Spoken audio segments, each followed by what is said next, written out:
In this video, I'm showing you my solution for renaming all these text files from a.txt, for example, to 2021-december-a.txt. So this is the solution, and let me explain you what this does. We import path, the path class, because we need it to create path object instances.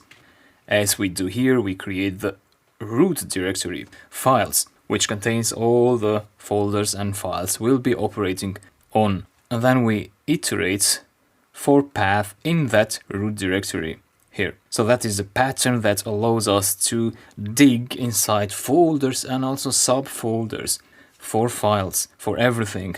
It's also known as a walk operation. We walk through folders and files. We check if the item is a file. If it is a file, then we get the parts.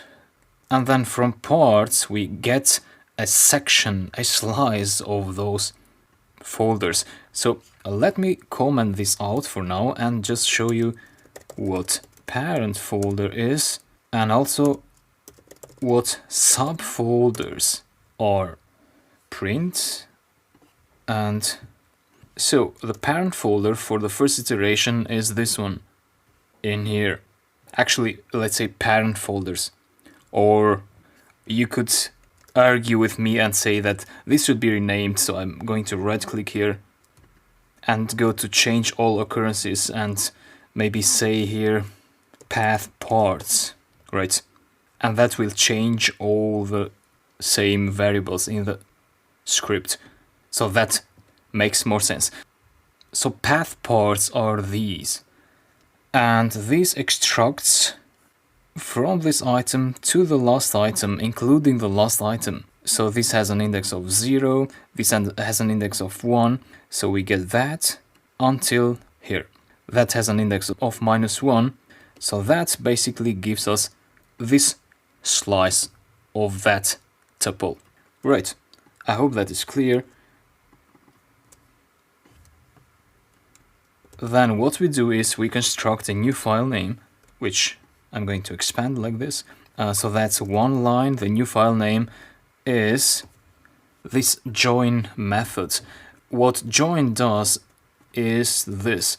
If you have a list or a tuple, let's say you have a tuple of 2021 and November, so 2 items, and if you in front apply a string dot join in parentheses, so join is a string method.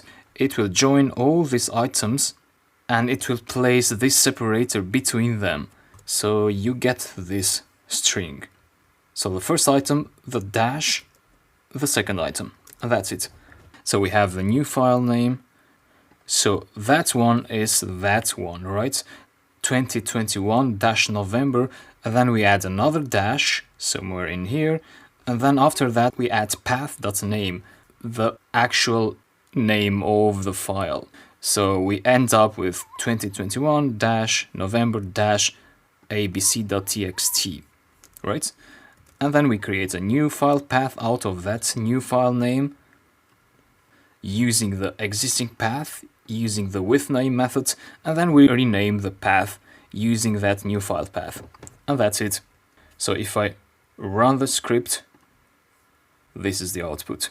All the files have been renamed to 2021 here, 2022 here, December, November, and so on. Everything looks good. Thank you. I'll talk to you later.